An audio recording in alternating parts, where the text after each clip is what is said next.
Bien des questions et un début de polémique après le naufrage du Mont-Louis. Ce cargo transportait 450 tonnes de produits toxiques destinés à l'industrie nucléaire. Changement probable à la tête du groupe Peugeot-Citroën où Jean-Paul Parrer pourrait céder la place à Jacques Calvet dans les semaines qui viennent. Presque le calme plat pour les concurrents de la Transat, le vent est brusquement tombé alors que l'arrivée devrait se jouer dans les prochaines heures.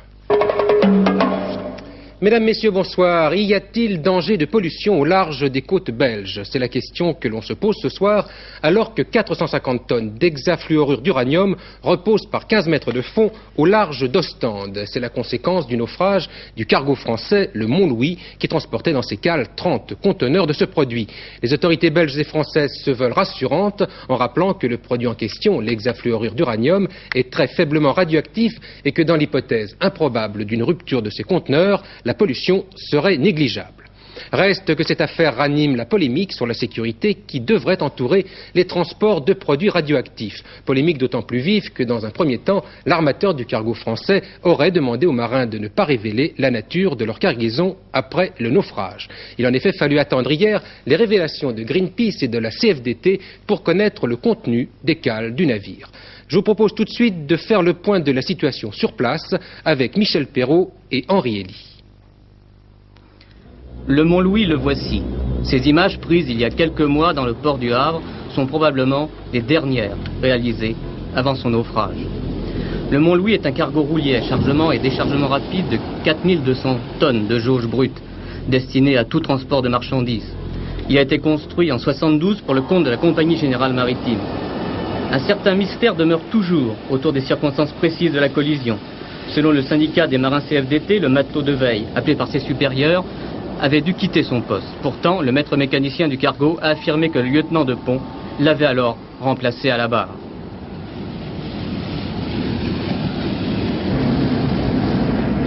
À 18 km au large d'Ostende, l'épave du Mont-Louis, qui repose à 15 mètres de fond, affleure à marée basse. Un bâtiment de la marine de guerre belge surveille la zone de naufrage et interdit à tout navire d'approcher de l'épave. Deux navires militaires français, le patrouilleur, le Glaive, et le dragueur Hibiscus, demeurent également à proximité. Ils sont notamment chargés d'effectuer des prélèvements d'eau de mer afin de vérifier si celle-ci n'est pas polluée par la cargaison du bateau. Les résultats des premières analyses jusqu'à présent sont révélés négatifs. Je peux être tout à fait affirmatif. Suivant les dernières mesures qui ont été faites à 11 heures, toutes les mesures sont négatives. Donc il n'y a aucune radiation. Les autorités belges réunies en comité de crise à Ostende n'ont pas accepté que le consul français assiste à leur réunion. Nous allons de nouveau insister auprès des autorités françaises pour qu'ils nous fournissent toutes les informations nécessaires concernant les navires qui sont actuellement sur place.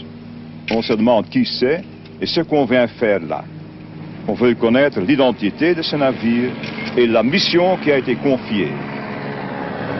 En plus, nous allons insister auprès des autorités françaises d'être informés concernant la cargaison.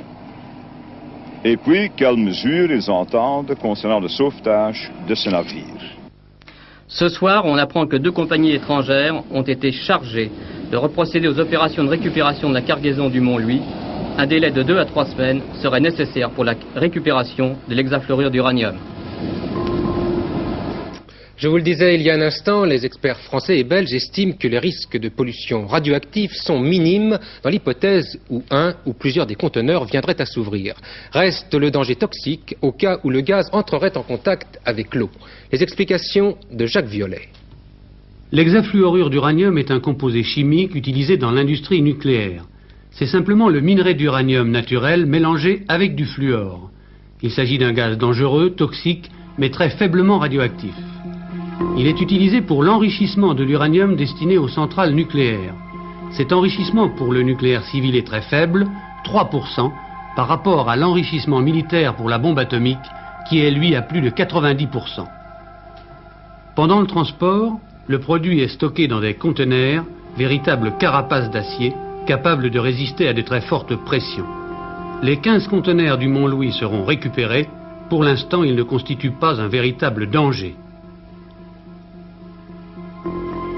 on a parlé beaucoup de radioactivité, et il est certain qu'il y a là des produits radioactifs. Mais que le danger des produits qui sont en cause dans cette affaire est beaucoup plus un danger chimique, plus classique.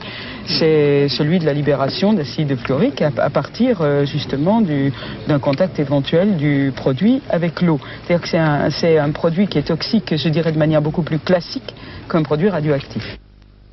Cette affaire a bien sûr provoqué la colère des écologistes. C'est ainsi que les Verts exigent l'annulation d'un transport de plutonium qui devrait prochainement partir de Cherbourg en direction du Japon. Et puis une autre conséquence directe, celle-là du naufrage de samedi, un autre cargo, le Pacific Fisher, qui bat pavillon britannique et qui transporte des matières radioactives. Ce cargo s'est vu refuser l'autorisation d'accoster dans les ports de Panama alors qu'il empruntait le canal qui traverse ce pays. Et cela pose à nouveau le problème du transport des produits radioactifs dont plusieurs millions de tonnes sont acheminées chaque année. Jacques Violet. Le Borodine sur ces images, affecté à la liaison Le Havre-Riga, un bateau identique au Mont-Louis qui a fait naufrage. Ces deux bateaux ne sont pas des navires spécialisés dans le transport des produits dangereux, notamment ce type de conteneurs. En général, ces conteneurs-là sont toujours embarqués à l'extérieur sur le pont. Elle est à environ 25 mètres du château pour éviter que des radiations puissent venir dans les appartements de l'équipage. Ils ne sont pas conçus pour transporter des marchandises dangereuses. Il y a peu de bateaux en France conçus pour ça. En général, les bateaux c'est des bateaux qui sont faits pour transporter du matériel roulant, notamment des voitures. En France, chaque année, c'est plus de 1 million de tonnes de matières radioactives qui circulent par route et par chemin de fer. L'hexafluorure d'uranium, par exemple, actuellement dans les flancs du Mont-Louis, a été transporté par la route depuis Pierrelatte dans la Drôme jusqu'au Havre avant d'y être embarqué. Mais ce sont les déchets radioactifs qui posent le plus de problèmes. Ils restent dangereux pour l'homme pendant des dizaines, voire des centaines d'années. Ils sont transportés, eux, dans de véritables conteneurs blindés. Mais si l'industrie nucléaire est la plus grande productrice de déchets toxiques, il existe également quelques 2 millions de tonnes de déchets industriels en tout genre, produits par quelques 500 000 sociétés peu scrupuleuses. Les pollueurs sont nombreux, l'industrie chimique, la pharmacie ou les fabricants d'acier. Un rapport sur le grave problème des déchets a été remis en juin dernier à Mme Bouchardot pour mieux contrôler, mieux transporter, mieux stocker les déchets de notre société de consommation. Le cargo français Mont-Louis s'apprêtait à appareiller à destination de Riga, en Union soviétique. C'est là qu'il devait livrer son chargement. Et l'on peut se demander ce soir, Georges Bortoli, pourquoi la France livre des produits à base d'uranium à l'Union soviétique. Eh bien, disons qu'il s'agit d'un aller-retour, et que cet aller-retour se comprend si l'on se reporte au début des années 70, époque à laquelle la France ne peut pas encore produire de l'uranium enrichi nécessaire pour faire tourner ses centrales nucléaires. Alors, où trouver cet uranium enrichi qui nous manque? Dans 2 pays seulement à l'époque, les États-Unis et l'URSS, et la France, normalement, décide d'en acheter aux 2.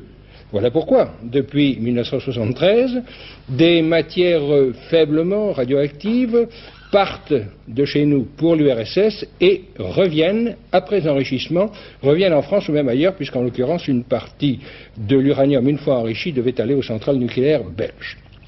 Seulement voilà. Est-ce que cet aller-retour reste vraiment utile alors que maintenant la France a appris à enrichir l'uranium et même à en enrichir beaucoup? Alors on se pose la question et tout naturellement l'année dernière en 1983, la France renégocie le contrat qui la lie à Moscou et les soviétiques disent bon d'accord, on traitera moins chaque année d'uranium français mais à condition que le contrat se continue plus longtemps. Voilà pourquoi ce contrat, qui je le répète est d'une utilité moins évidente qu'avant, durera probablement au-delà de l'année 2000. Voilà donc ce que l'on pouvait dire ce soir sur ce dossier qui devrait connaître d'autres développements dans les jours qui viennent. Du remue-ménage en perspective à la tête du groupe Peugeot-Citroën. L'actuel président du directoire de ce groupe devrait annoncer sa démission. C'est du moins un bruit insistant qui n'a été ni confirmé ni démenti par la direction. L'actuel président, Paul Parère, céderait sa place à Jacques Calvet. C'est l'aboutissement logique d'une situation qui se développait depuis plusieurs mois. Jean-Claude Renaud. Si sa démission se confirme, on dira de Jean-Paul Parère, il a perdu, Jacques Calvet a gagné. Peut-être. Mais on pourrait dire aussi qu'il part sur un succès de taille. C'est en effet à lui que le groupe PSA doit ses 2 locomotives actuelles, la 205 de Peugeot et la BX de Citroën. 2 voitures nées de la banque d'organes communs mise en place par Jean-Paul Parer. Mais cette réussite ne dissimule pas les échecs, et notamment l'incapacité à digérer le rachat de Citroën et de Chrysler, avec au bout du compte la déconfiture de Talbot et des milliards de francs de pertes. Pire encore, le constructeur n'a pas su adapter ses effectifs, d'où l'arrivée du banquier Jacques Calvet il y a 2 ans. L'ancien directeur de cabinet de Valéry Giscard d'Estaing ne connaît pas l'automobile, mais il arrive avec un credo inébranlable: pour assainir les finances de PSA, il faut manier le bistouri.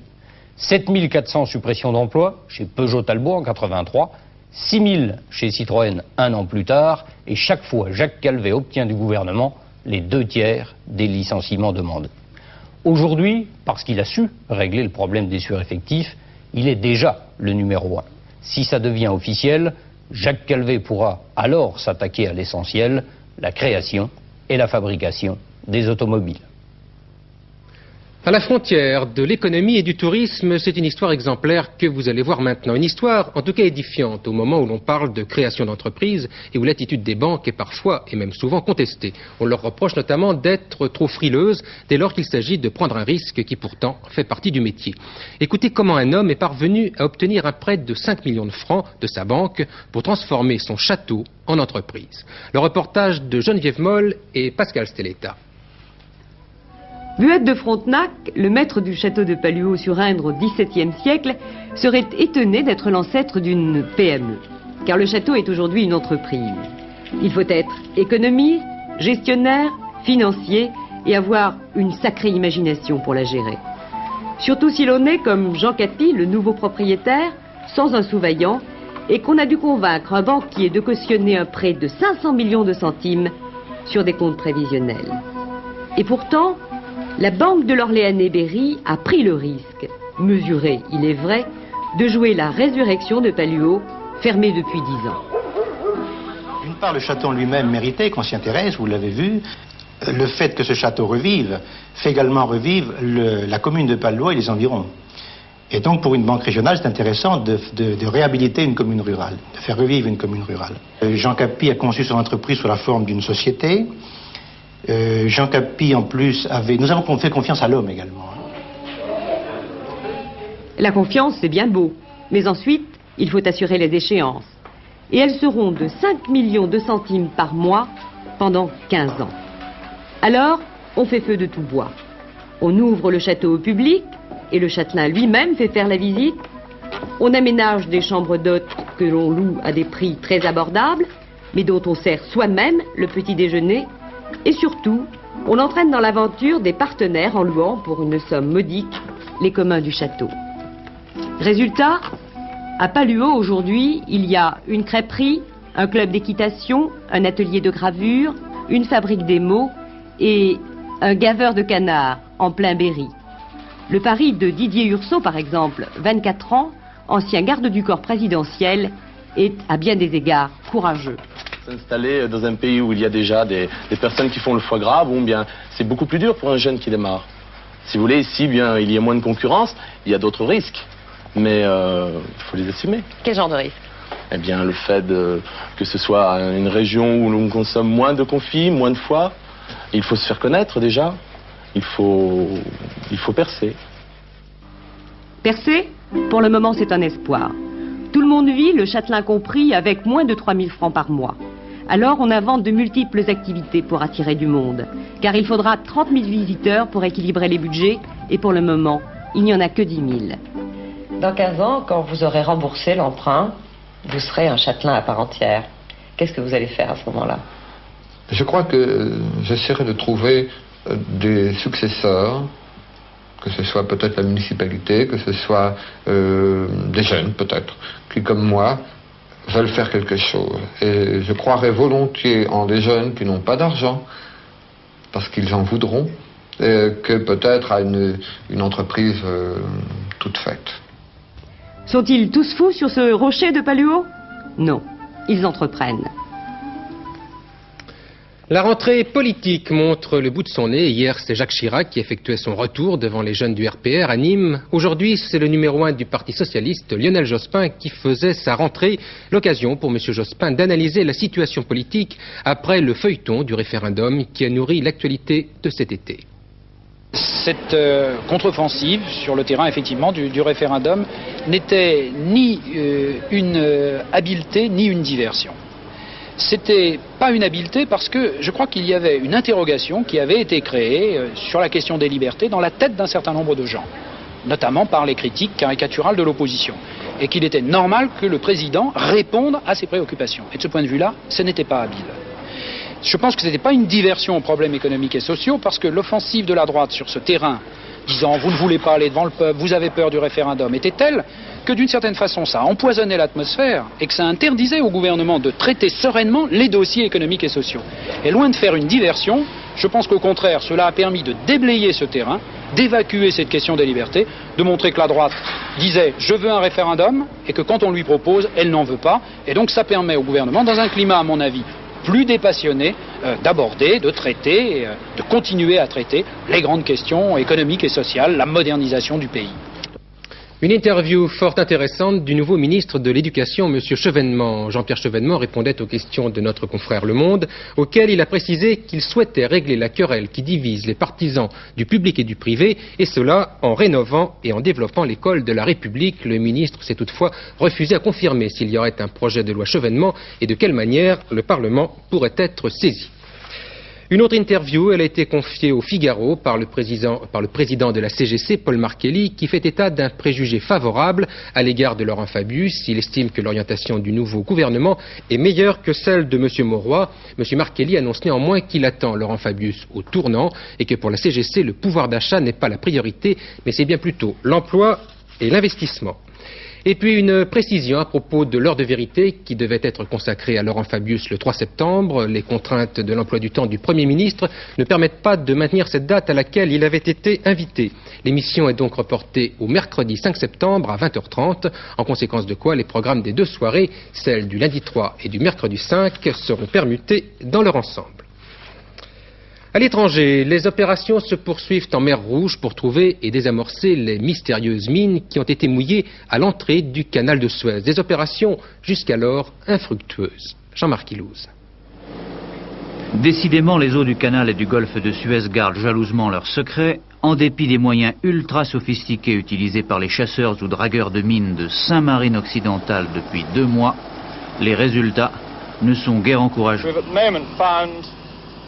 On a repêché des douzaines de barils de pétrole, un rouleau de barbelés et même une cuvette de WC immobilisée par le fond, explique posément cet officier britannique.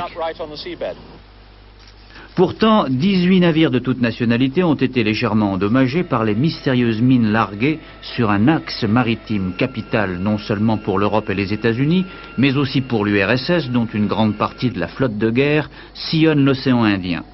L'Iran puis la Libye, fortement soupçonnés par l'Égypte, ont chacun démenti être à l'origine du minage et personne n'est totalement convaincu par les revendications bruyantes de l'organisation terroriste djihad islamique.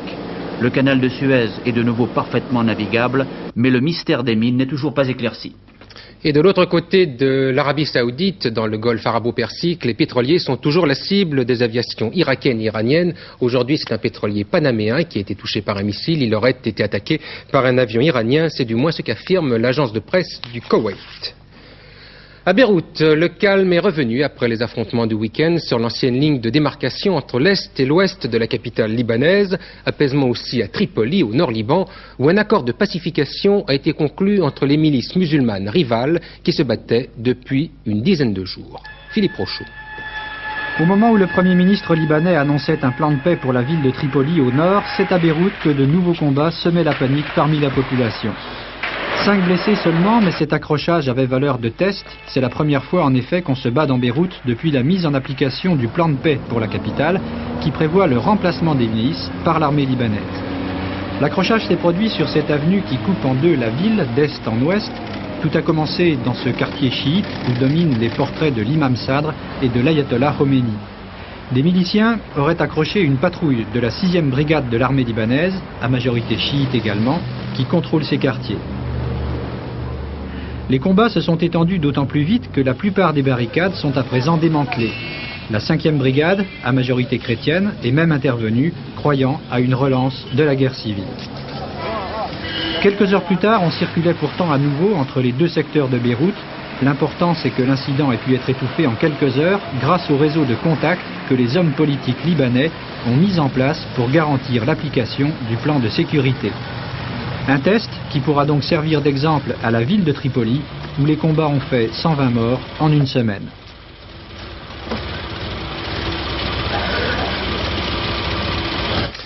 Toujours la tension au Pays basque espagnol où la maison de vacances d'une famille française a été incendiée dans la province de Guipúzcoa. Un attentat qui semble avoir une relation directe avec l'avis favorable d'extradition de Basques espagnols réfugiés en France. Un mort et un blessé à Nancy, c'est le bilan de l'explosion d'un colis piégé qui avait été déposé dans un parking souterrain de la ville. Le paquet avait été déposé sur le capot d'une voiture appartenant à un patron de bar. Françoise Champet.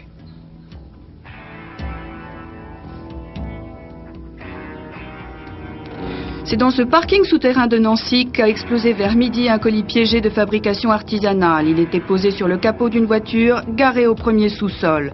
Un homme, Maurice Renaud, a été tué sur le coup alors qu'il se saisissait du colis. Âgé d'une trentaine d'années, Maurice Renaud était un employé du bar de l'Est. Au moment de l'explosion, il était en compagnie de Pierre Laurent, son patron, propriétaire de la voiture, lui légèrement blessé. Pierre Laurent, surnommé le clerc de la limonade, en raison des rabais qu'il pratique sur les consommations, était sans doute visé. Il pourrait s'agir d'un règlement de compte. Monsieur Laurent est actuellement entendu par le parquet de Nancy.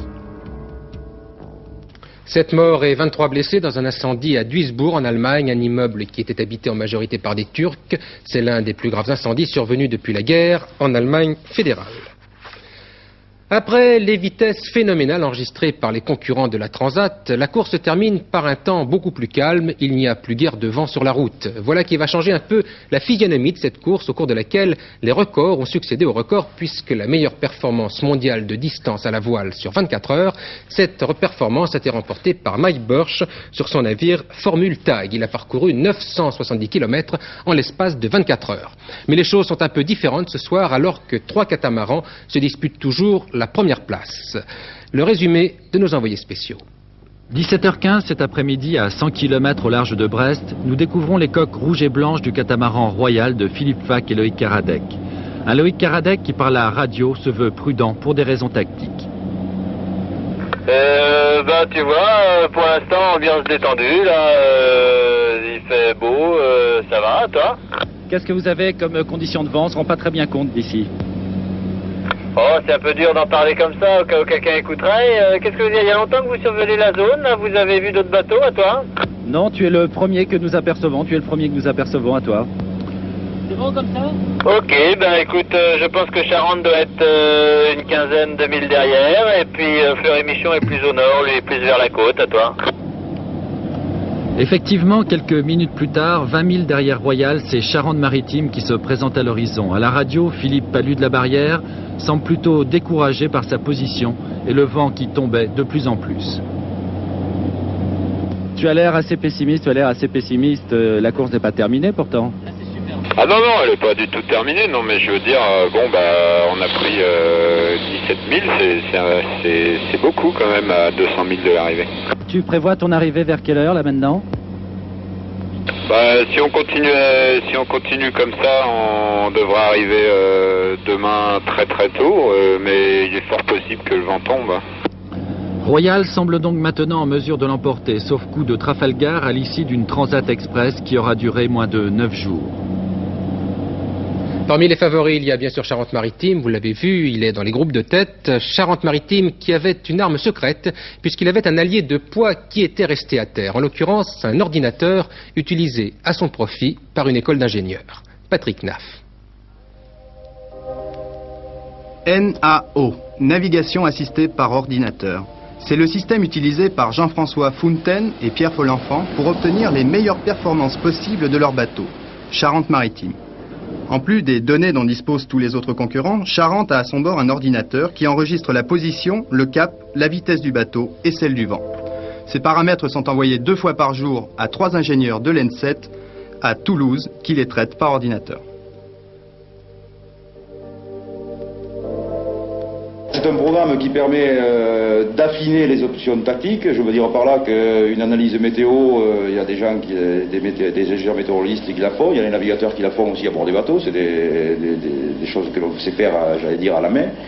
Et le programme de calcul permet de les affiner et de chercher des options peut-être plus précises que ce que l'on peut déterminer par une seule analyse d'une carte isobarique ou de déplacement de dépression. Une fois traitées et affinées, les informations sont renvoyées à Charente-Maritime. Jean-François Fountaine, le skipper, dispose alors de la meilleure route possible. On peut se demander alors si ce n'est pas l'ordinateur qui fait la course à la place des hommes. Et c'est eux qui sont à la barre et c'est eux qui font marcher le bateau. Et si le bateau avance à 25 nœuds de vitesse, ils ont fait des pointes, je crois, à 27 nœuds, je te dis. C'est pas nous qui sommes à bord, c'est eux qui règlent les voiles, c'est eux qui le font marcher et c'est eux qui déterminent le cap. L'ordinateur avait prévu la meilleure route. Charente a longtemps mené dans cette transat. Mais il n'avait pas prévu ni les erreurs humaines toujours possibles, ni les problèmes de Spinnaker dont Charente-Maritime a été victime. C'est peut-être pour cette cause que Royal est en tête. Avec vous, Brigitte Simonetta, la physionomie de ces dernières heures de course avec une petite météo marine qui précède le temps de demain. Oui, parce que nous l'avons vu, effectivement, le vrai problème auquel seront confrontés les candidats, c'est le vent, ou plutôt l'absence de vent. En ce moment, sur la Manche, c'est le calme plat, ou presque. Jetons un coup d'œil sur la photo satellite. L'anticyclone s'étend des Açores à l'Europe centrale. Cette nuit, un flux perturbé qui, pour le moment, est situé au nord du 50e parallèle, à l'ouest de la Grande-Bretagne, va descendre. Quant à la situation sur la terre ferme, la perturbation qui touchait aujourd'hui toute la moitié sud, cette perturbation va s'enrouler sur elle-même. Elle finira par mourir sur place. Résultat, et nous allons commencer par la météo marine avec surtout les zones qui nous intéressent plus particulièrement. Sur Manche-Est et Manche-Ouest, pour le moment, les vents sont variables faibles, secteur nord dominant. Avec la descente de la perturbation, ils vont passer à l'ouest, ce qui représente évidemment un avantage pour les bateaux car ils seront ramenés sur la terre ferme. Mais, trois problèmes. Premièrement, ces vents ne seront pas très forts, force 2 à 3. Cela représente à peu près 9 à 18 km/h, donc c'est faible. Deuxièmement, la brume va se lever et donner une très mauvaise visibilité. Enfin, il y a un régime de brise près des côtes. La mer qui est belle pour le moment deviendra peu agitée. Alors pour la situation générale, maintenant sur la terre, la perturbation ne touchera pas le sol. Résultat, sur une grande partie du pays, après dissipation des brouillards et brumes matinaux qui seront très épais, très importants. Ce sera du beau temps, vraiment un soleil éclatant. En revanche, persistant sur toutes les régions méridionales, des Pyrénées aux Alpes du Sud et à la Corse, d'un système orageux qui ménagera toutefois quelques éclaircies dans la journée. Le baromètre est tout de même en hausse.